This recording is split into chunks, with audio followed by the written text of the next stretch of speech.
What is going on, everybody? We are back on NBA 2K23 with some more MyNBA, and today I'm going to be going over 10 players who you should maybe look to trade for in your MyNBA franchises. I made this same video for MLB The Show 22 along with Madden 22, and both of those did really well, so I figured people would probably want a 2K edition of it as well. These aren't necessarily the most realistic pickups you can make, but if you don't really care about realism in your franchises, then I'd recommend you take some of these tips.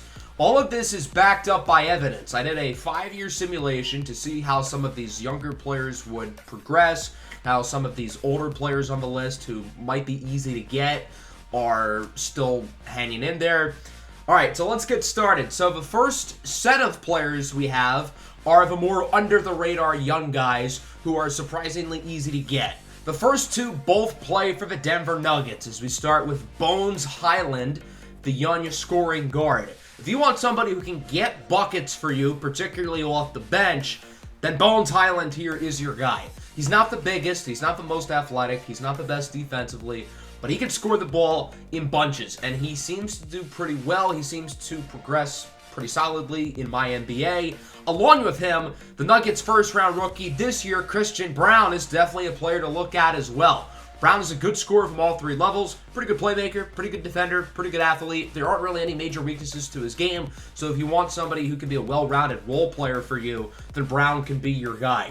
I put the two of them in the trade finder, and it would take a little bit to get both of them. However, I was able to do a deal here involving Isaac Okoro and Lamar Stevens to get not just Hyland and Brown, but also Bruce Brown as well. So we're getting 3 role players for 2, pretty much. So I think that'd be a pretty good deal. In the 5-year sim I did, Bones went up to an 81 overall. I think that's really about his peak. He averages usually around 15 to 19 points per game with good passing and good efficiency.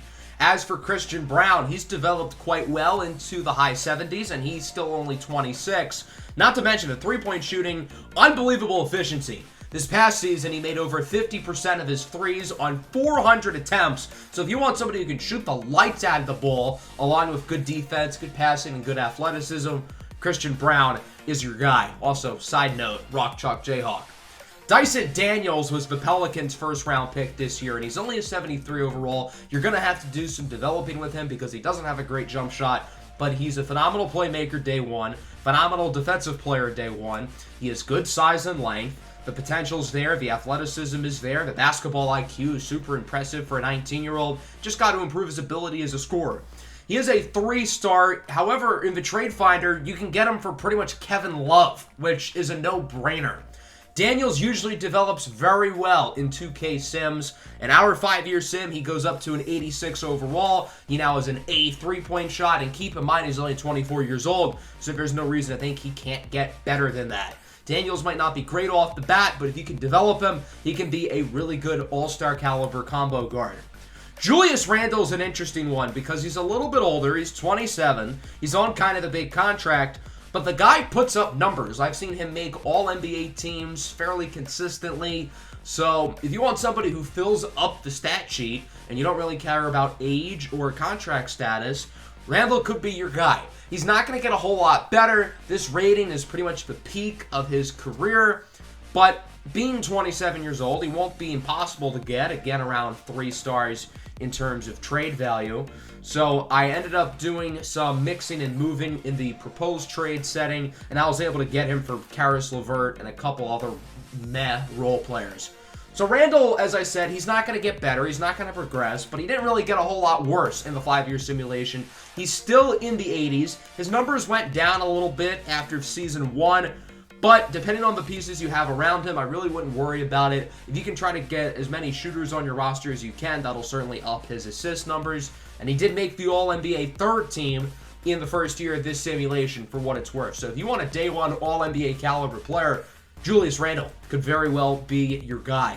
The last under-the-radar player we're going to look at is Jonathan Isaac. He may not have functioning knees in real life, but he's still a really good player to target in 2K because he is such a phenomenal defensive player. The offense isn't really there. It may never be there. He has a low shot tendency, but if you're looking for someone who's not going to score the basketball and do all the little things, Jonathan Isaac could be your guy.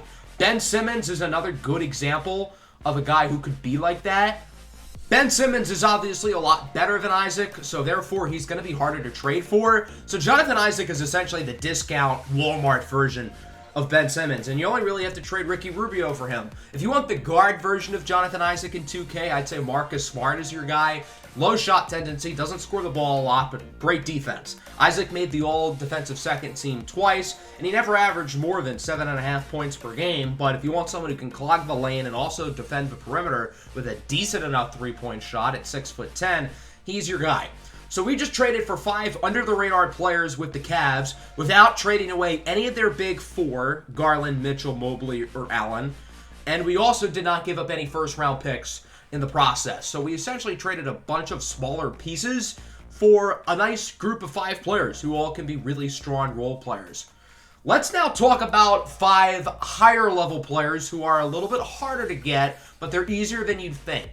Paul George is probably the easiest superstar to trade for in 2K. He's an 88 overall. Obviously, he's one of the best players in the league. And if you're looking for a win now move right away, Paul George is probably your guy. Obviously, he's very expensive in terms of his salary. He's also a little bit older at 32 years old. And one of the main reasons why he's easier to get compared to other superstars is that he actually regresses pretty quickly.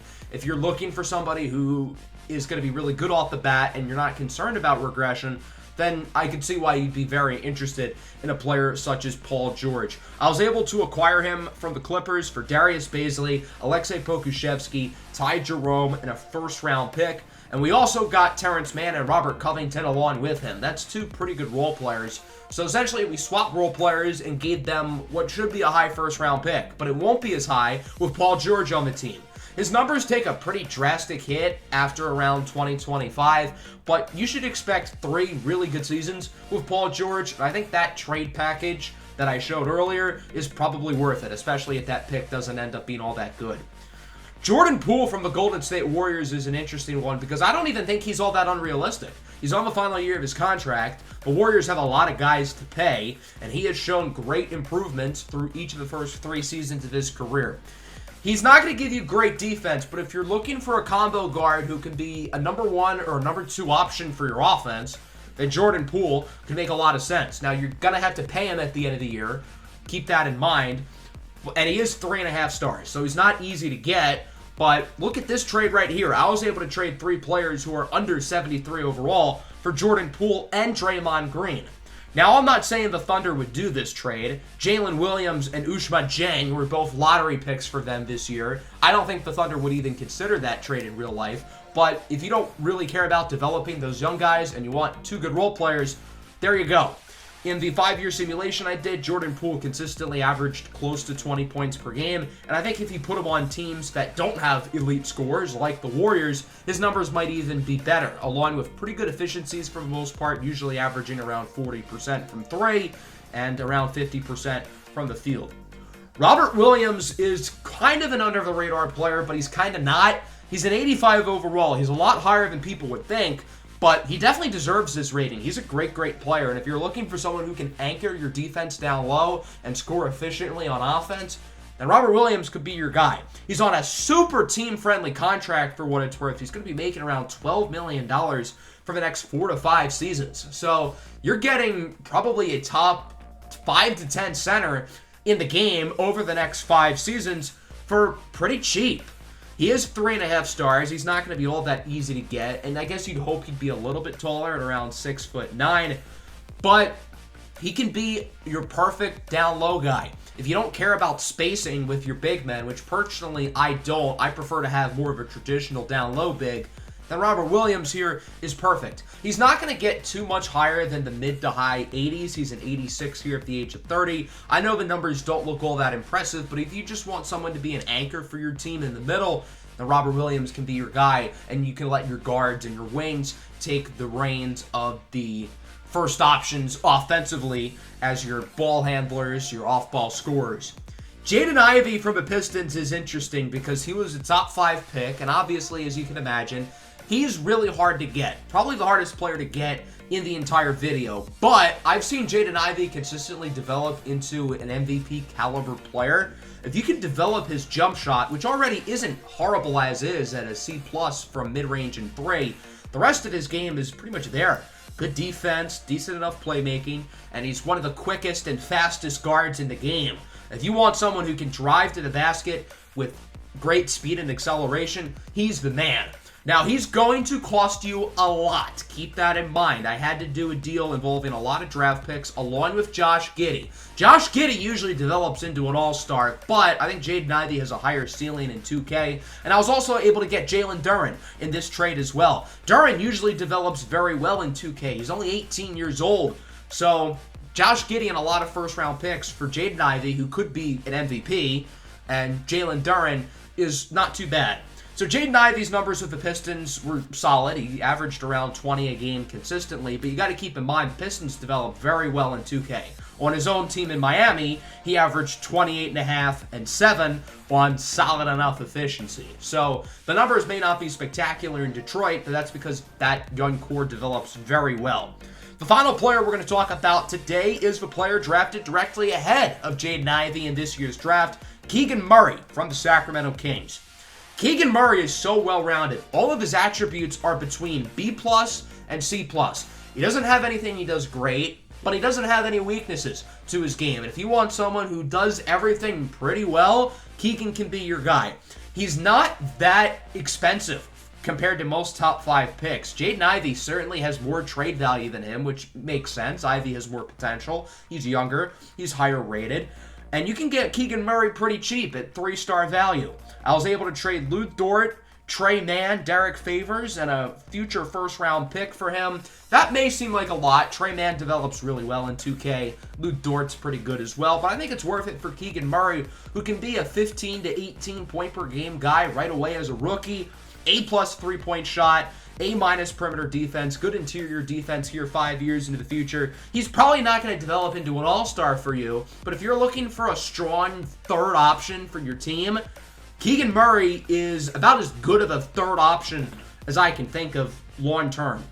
So we were able to get 5 pretty hard players to trade for here without giving up Shai Gilgeous-Alexander, Chet Holmgren, or a large chunk of our first-round picks.